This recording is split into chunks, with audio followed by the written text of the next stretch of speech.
welcome to our session with Dr. Meghan Walker. Meghan is the founder of Clinician Business Labs, and today she's coming on to talk to us about the practice of the future. I love this topic. Something that you're going to learn from Meghan is the 4 phases of clients on the continuum of care. This is like a super cool thing that completely changed the way that I thought about being a practitioner. We're also going to learn, what does the practice of the future look like? And why do we need a new way of practicing? So we're in such an interesting, extraordinary time right now. Meghan is really going to help to clarify that and give us a nice framework for how we can work more efficiently with clients in this new paradigm. So let's let Dr. Meghan Walker take it away.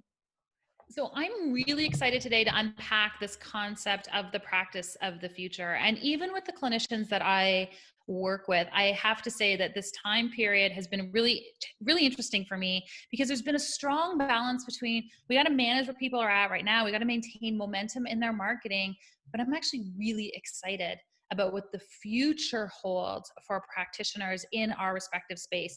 And the reason that I'm excited for it is I really believe strongly that the model most of us were executing upon before was in fact broken. So I'm going to talk a little bit about why that is, and I'm going to try to do that just using visuals, trying to keep this really, really simple. So here's one of the things I want everyone to keep in mind when we're talking about the practice of the future. The practice of the future isn't just about, oh, I'm now online. The practice of the future is about acknowledging different sectors of patients.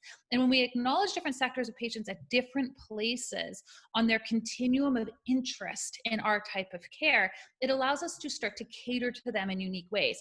Technology allows us to cater to them in unique ways. This is why I call it the practice of the future. So I want to take you through these 4 categorizations of patients, because what I have previously seen happening is that practitioners are trying to market to everybody. So and then they're not understanding why they have this really wicked lead magnet, but it's not converting into patients. So I want to first set the stage by having you recognize that there's 4 categories of people who are interested in our systems of medicine. So the first people are those people, these are the aspirational folks.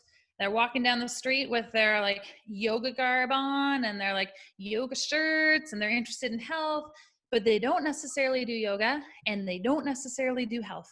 They're just interested in that kind of lifestyle. So these are the people who don't know what they don't know. And what they do is they wear the yoga garb and they come home and then they get on their Google.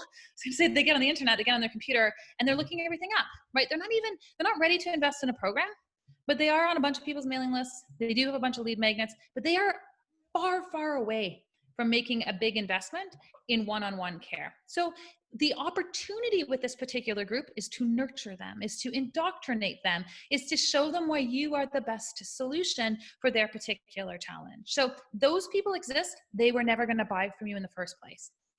The next group of people, these are our DIYers. These are like the Pinterest version of healthcare consumers. These are the people who are like, listen, as much as I can, I'm going to go to Google and I'm going to try to build all my own protocols. I'm going to like pull from this person and this person and this person. And they're the people who are still, they're willing to give up their time in order to save on the investment side of health. These are people that when they are ready to buy, the thing that they are going to buy is like your low ticket item, your sort of foundational program, but they're definitely not into that one-on-one care piece. They're not going to be into that one-on-one care piece until they cross the threshold. So from the top right corner down to the bottom, where they actually encounter a problem. So these are people who are quite interested in preventative health on their own, but don't necessarily see why they're going to pay for it. But now they're symptomatic, right? Now they found a lump in their breast. Now they've been diagnosed with IBS. Now their kid has come down with an autoimmune condition. I don't know what it is, but they have to cross a line before they're going to step into your office. This is where we have condition-specific support.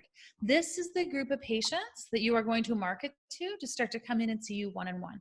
These are the types of patients who are going to do more than just buy those foundational programs. This is why practitioners who have niched and serve a very distinct audience have fared better through the early section of 2020 than many other of their cohorts.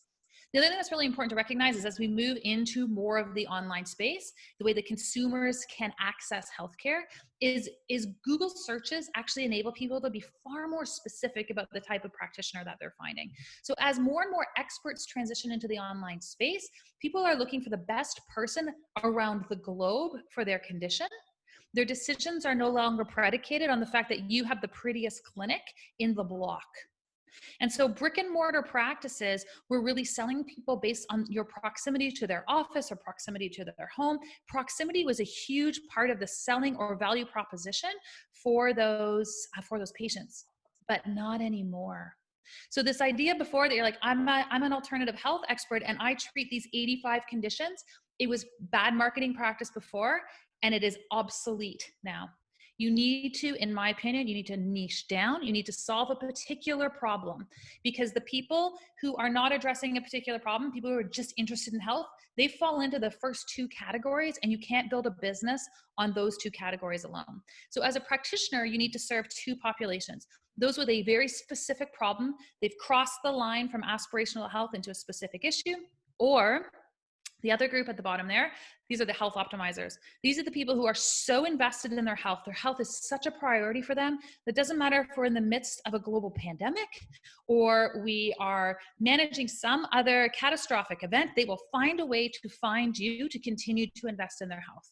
They value it so significantly that they're willing to pay for it, and they don't care whether it's in person or it is online.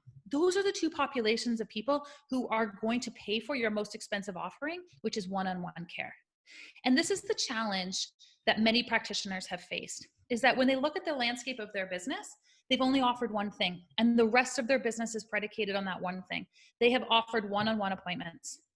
And one-on-one appointments, after I showed you that first graph, which has nothing to do with a post-COVID world, it's just how health consumers have always worked. What it means is the people who are interested in a one-on-one appointment were such a small percentage of the population to begin with, that if you found it hard to get patients, it's because you were going after just a small sliver of the huge global wellness market, because most of the global wellness market doesn't need or want one-on-one care, the most expensive offering of all the health offerings out there. And then what did we as practitioners do? We didn't innovate to make sure we're speaking to all those people. We offered them one product, a one-on-one appointment in 3 different sizes. The large version, which is an hour of our time, the medium version, which is 30 minutes of our time, and the small version, which is 15 minutes of our time. And all of these offerings assumed that those people wanted one-on-one care in the first place. And my assumption, and what I have seen in the individuals we work with and in my own practice, is that that one-on-one care is the most coveted and expensive piece of the ecosystem of things that you can deliver as a practitioner. But when we speak to the practice of the future, what we are talking about is creating a series of offerings that enable us to move people from that earliest phase, the yoga wearing people who have no understanding of health, right through to, you are my girl. I am coming to see you when something goes wrong. And so when we talk about the practice of the future, for me, and this is why I'm so excited, is being able to deliver care online. All it's really done for us is it has lowered the barrier to entry of new patients accessing better health. It's made it easier for people to access better health. One-on-one care still exists in my model, but it's only one of 3 other layers of things that we are now able to offer patients. We are able to reach them in a variety of ways. We could do this one-on-one in a brick and mortar context before. But what's happening is the cost of delivery of one-on-one care is escalating by the day. We have brand new protective measures that we need to have in place. We need to account for those. That has increased the cost of care delivery.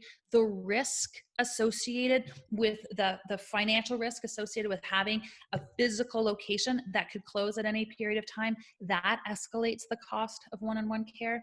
And here's what we're also starting to see when people have been able to get online and been able to treat patients really quickly in the online space, is that they're actually getting superior outcomes, notwithstanding the people who need to be in a merge or who need to be seen physically.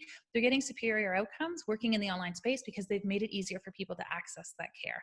Accountability is easier and cheaper for people to be able to access. And so they're getting better outcomes. And one of the people I spoke to this morning, who she's like, we've seen hundreds of patients and they're doing better than they did one-on-one in my office, was a pelvic floor physiotherapist. So this is not not reserved for just those functional medicine docs and naturopaths who impart strategy. This is actually a model that can work for manual therapists as well. So just really Wow. quickly, yeah, it's cool, right? Yeah. Yeah. So just really quickly to kind of speak to what some of these options are, and it's a whole other piece to start to, okay, how strategically do we start to place them around? But I just want you to think of those 4 categories of patients. Let's talk about 4 different offerings. So the first is a membership. A membership is a place where people can have accountability. They can have access to ongoing content. They can have access to community, very low barrier to entry, minimal emotional commitment, right? It's a big deal to sit across from a practitioner one-on-one. We've both had that experience with patients before. And when I say to them, why didn't you book sooner? We often think it's a cost thing. It's not a cost thing. They're like, I thought you'd take away my gluten and my dairy, and I didn't have Yeah, to right. it. So Once like, you pass that threshold. it's not right. It's not cost. It's that they're like, I kind of want to be the kid at the back of the room who doesn't put their hand up. Yeah. So a membership is a really great way of giving them qualified information and knowledge, and you can blueprint that. There's lots of cool things you can do with memberships. A foundational online program is perfect for those DIYers, right? This is a perfect place to send people when they're like, I need to be indoctrinated. I'm not doing the one-on-one thing yet. I want to do this on my own at home, right? There's always those Give people. me all I your like protocols. right. They're like, just teach me. I really like you, but I'm not ready for that one-on-one piece. They may never be ready for it, but now we have an offering for that cohort of people. Yes. And then there's the group program. I'm so passionate about community medicine and group programming because, again, it's another model that drives tremendous patient outcomes. There's a huge accountability component here with respect to that. Community. We know that loneliness is one of the top reasons, causes of death.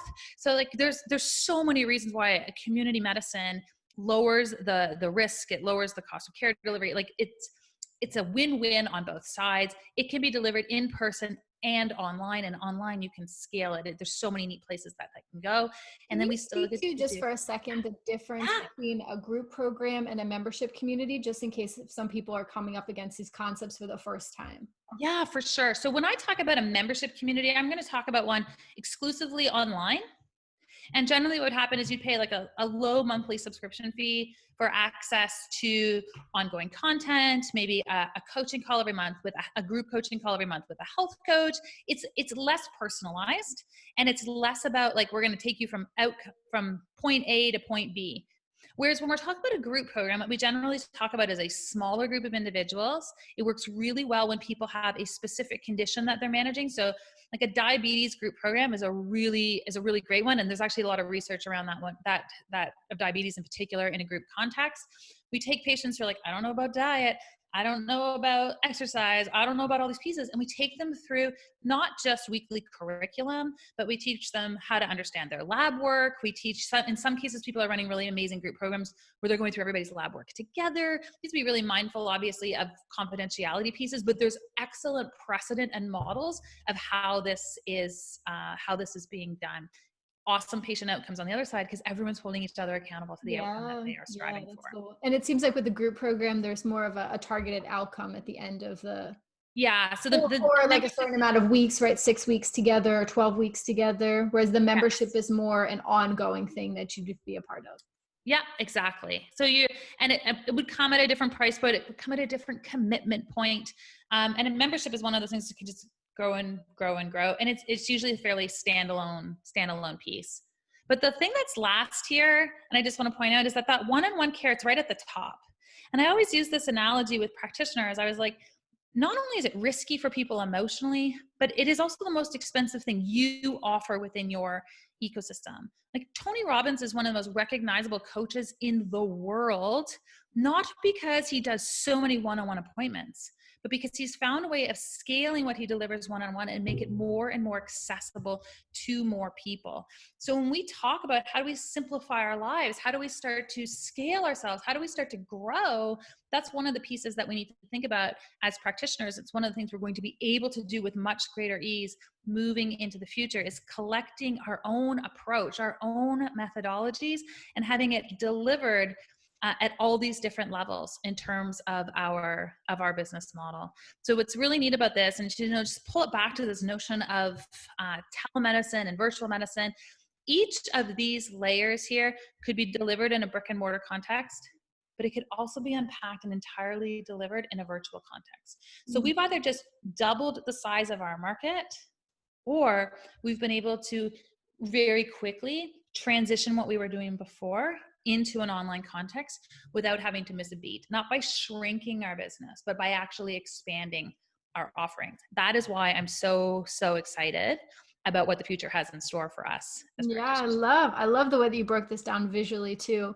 I wanted to just ask you specifically. Oh, hey, here I am. Hey. So it's funny, your picture comes back again. So that one specifically, so I have a couple questions for you, but when I was looking at that, if people are just getting started, so say somebody is brick and mortar, and I know there's a lot of little things to get in place Sure. too, right? Do you have an email list? Are you on social media? Like there's some foundational things, but Right. if they're going to get started on one part of that ladder there, is there one you'd recommend above the other, like a membership site versus group coaching versus, let's say that the one-on-one is in place, right? And let's take the other three. So foundational course, membership, or group program. Where do we jump in? Foundational program. Okay. And I'm really explicit about that because your foundational program gets a whole different market, right? It gets all those DIYers, and you now get to start to indoctrinate them into things that are more condition specific. Yeah. Your membership is a place you're going to send people once they've completed any of your programs. So they complete your group program, great. Join our membership so that we keep you accountable. We got you to the outcome you wanted in one-on-one care, great. Join our membership so we can hold you accountable. And get ready to buy the next one. Right. You joined it. Did our foundation program? Great. Hang out in our membership until you're ready to move into the next state of care. So it's easy for all of us to offer one-on-one care. The thing that I really encourage people to think too is like, it's a great question. What's your immediate next step? And I would make your immediate next step that foundational program, because it's the very first step towards starting to leverage your time. You can have lead generation coming into a foundational program. You can have those individuals then coming into one-on-one care, which then frees up some time and gives you some money to reinvest into the creation of a group program. But you have to know what your own methodology is in terms of delivering one-on-one care before you're going to start to do it in a group. And to be able to communicate your process and your protocols in the way that people can understand, right? Exactly. That's a skill in it itself, being able to break it down, from the kind of lofty lexicon and bring it down to something that's very like earthy and that people are able to actually apply, So it will take some time to like, if you're used to just treating people, it'll take some time into actually putting that foundational course together. Absolutely. So I wanted to kind of just like branching off of that a little bit. And this is a little more advanced if people are just getting started with marketing, but I still want to ask you anyway, because I'm sure there's other people in here who will get some value. When you're thinking, I love this continuum of care.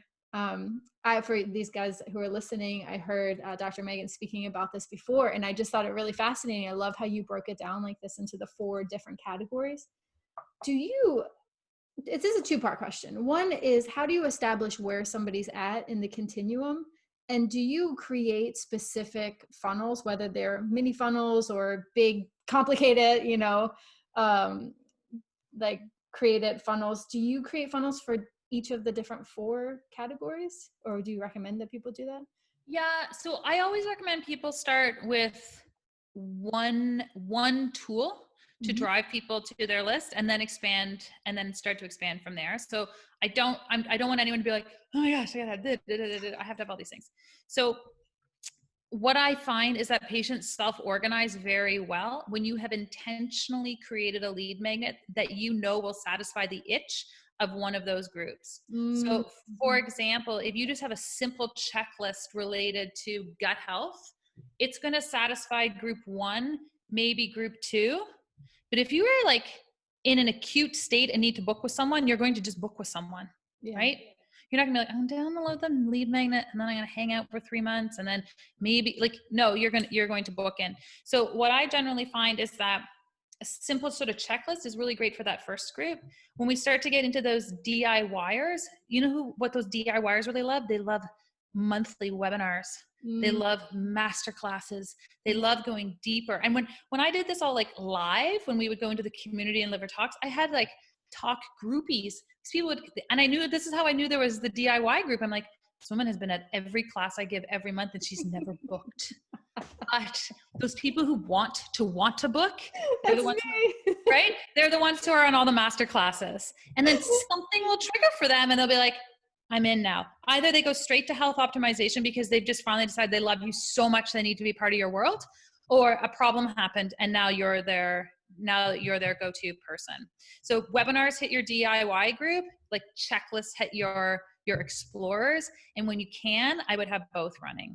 Okay. And what about the health optimizers and the conditions, the specific conditions?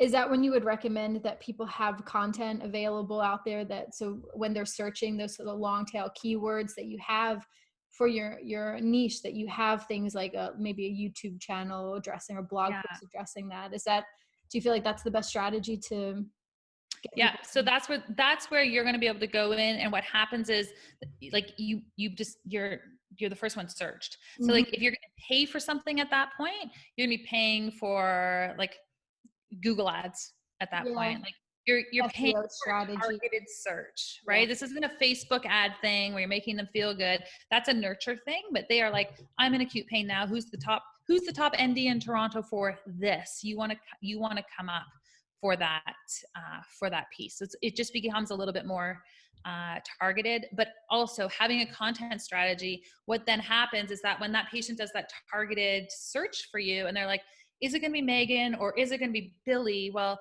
like Billy's website is 20 years old and he's never written anything. And Megan's like written paper after paper after paper and has an opinion and a process to manage my issue. Well, now I trust her more. And right? Lots of amazing testimonials too.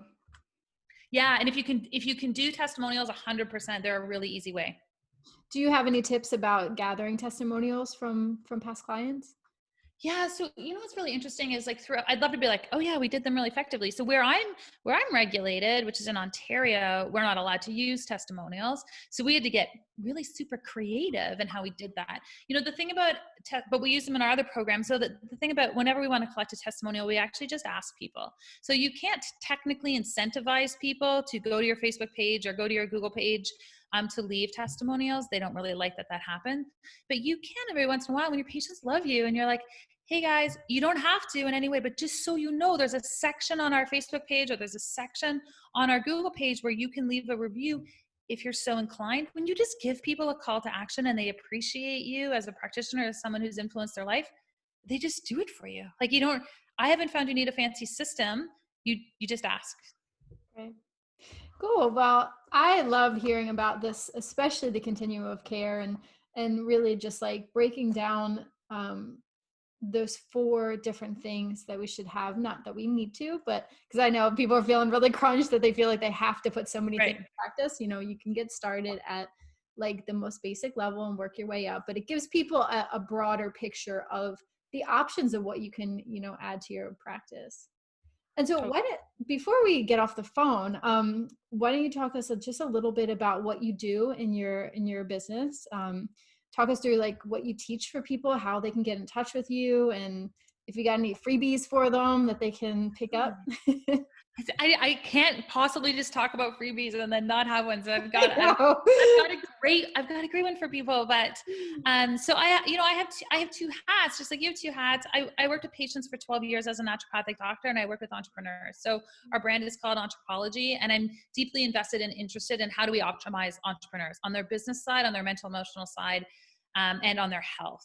And what I've also seemingly always done is I've assisted my colleagues and practitioners in helping them to build and scale their practice.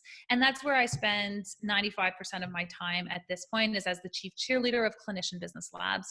And we work with regulated practitioners and we help them establish trust at a foundational level. We help them build the systems into their business so that they're going to be ready to scale. And then we help them set up the strategies that need to be in place for them to start to scale their intellectual property, for them to start to scale their time. So I have 3 daughters. I had those kids while I was in practice and as I was building out Clinician Business Labs. And so I get that sometimes as female entrepreneurs, we're like, how do we start to balance all of these different pieces. And so it's one of the things in our methodology and how we help practitioners grow is not how can we make you hustle more, but how can we actually help you build your ideal life? Because that's always what I did as a clinician, and your ideal practice. So you're having the impact that you always dreamed you could have on patients. And Beautiful. then, Oh, go yeah, ahead. Keep going. I was just gonna say, and then your freebie. So we created something called the Virtual Practice Toolkit. We talk about the practice of the future in that, and really what it is, it's a 7-step course, and the course is entirely free to you. How do we market your virtual practice? How do we market your practice of the future? What steps do you need to start to take in order to get that done? Nicole, I know you've got that as well, but it's just found at clinicianbusinesslabs.com/pay-it-forward, because we made this the first week after everyone had to really rapidly shift for COVID-19. And all we ask for people is that they just share it with their colleagues, because we really are all in this together. That's awesome. And we're going to put the link to that down below too. Awesome. How do you work with people? Is it more one-on-one? So I'd say business owner. So you're working one-on-one. Do you have group programs? Talk us through a little bit about that. So we actually have 3 levels of group programs. Our foundational program is called the First 18. It's the 18 foundational pieces that need to be in place for your business to establish trust with patients and continue 18 is my favorite number. 18. We have a second program after that called the Clinician CEO. And this is where we teach you how to start to package your intellectual property. So how do we package your care, which is the C? How do we help you develop a system of marketing, empowerment-based marketing, which is the E? And then we talk about operational strategies. No one likes to talk about operations, but it's the reason we burn out as practitioners. And so we created some really distinct systems for practitioners in particular. So they have systems as associates or as clinic owners, so that foundation is laid. And then we have a mastermind called the Clinician Code. And that again is, how do we now start to scale your intellectual property? How do we start to position you as an expert in the marketplace? And then finally, how do we help you to scale your access to people through a B2B market, not just to consumers? Right. And are these open all the time, or is this, year-round enrollment, or you have them several times a year that they're open? Yeah, so our mastermind opens twice per year, so in June and in November. And our other programs are evergreen. You can enter those at any time. Great. That's awesome. Yeah. Well, you've given us so much food for thought, and it's been such a pleasure having you on here with us. Thank you for listening, everybody, and you guys have a great day. Bye. Thank you so much for joining us. I really appreciate you being here with us. I hope that in this session you learned something impactful and something powerful that's going to help transform your business. Before I leave, I just wanted to let you know that this session was sponsored by my business, Brand Better, branding, websites, funnels, and more for the wellness entrepreneur. If you want to learn more about my business, you can head over to brandbetter.online to find out more. And I also wanted to make sure to invite you to join me on Friday, the last day of the conference, July 3rd, for a half-day masterclass where I'm going to help you put this all together, the Wellness Business Accelerator, and make sure that we take all of the great concepts that you just learned in all of these amazing presentations with these great rockstar speakers and make a plan for your business. So it's going to be live and interactive. Check out your email to make sure what time it is on Friday, but it is going to be a live half-day masterclass. So I hope that you join me. I'd love to see you there. We're going to get some really good work done and make sure that we take all of these concepts, and they're not just these, just sit and watch and take some notes and not actually employ any of these strategies. I want to make sure that these are real actionable things that you put in your business. So join me there on Friday. Go over and check out brandbetter.online to learn more about my business.